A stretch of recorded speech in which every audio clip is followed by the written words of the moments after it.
All right, y'all. This is, agree with me or don't. This is just my little take on a wire splice. Everybody's seen these before. It's a Posi-Lock. You ram the wire through there. You fray it out a little ways. You just put it inside of this. You screw it down and smash it.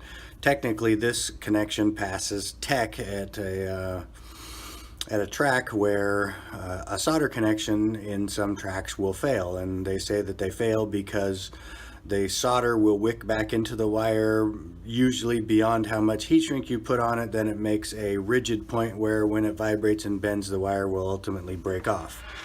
Well, I don't know, how they would feel about this connection, but I do this a lot on car trailers and car dollies and things like that I know that just get the shit shook out of them. So, here it is pretty simplistically. I just field splice them.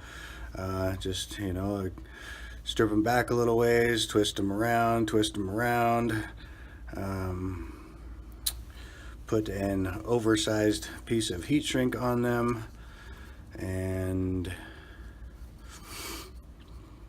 here is my spin on the connection. Here is that, slide that over, and again, this is my spin on the connection, is that I just take a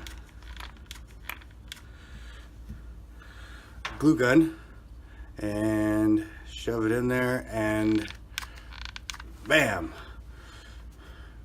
you see that squirting all the way out of the other end, totally making the heat of the glue shrunk it down to the point where it is 100% filled with glue. The heat shrink was not overheated by too much flame. It wasn't melted, split, whatever the case may be. You got glue out of both ends. That is absolutely whatever you want to say, man. That is an oxygen-free connection. And since there's no solder in there, and since technically the hot glue stays pliable, the wire stays pliable, the heat shrink stays pliable. And I don't know if you guys have ever done a proper field splice like I just did, but you just tug on that before you do anything, and quite honestly, that's a pretty dang strong connection as it is. We're not talking about tensile strength of ripping these things apart. We're just talking about stay strength of them shaking around in there. You're obviously not towing a car with this wire, but this thing should be able to shake for the rest of its damn life and never have a break failure point or an oxygen point that's going to corrode the wire at my connection.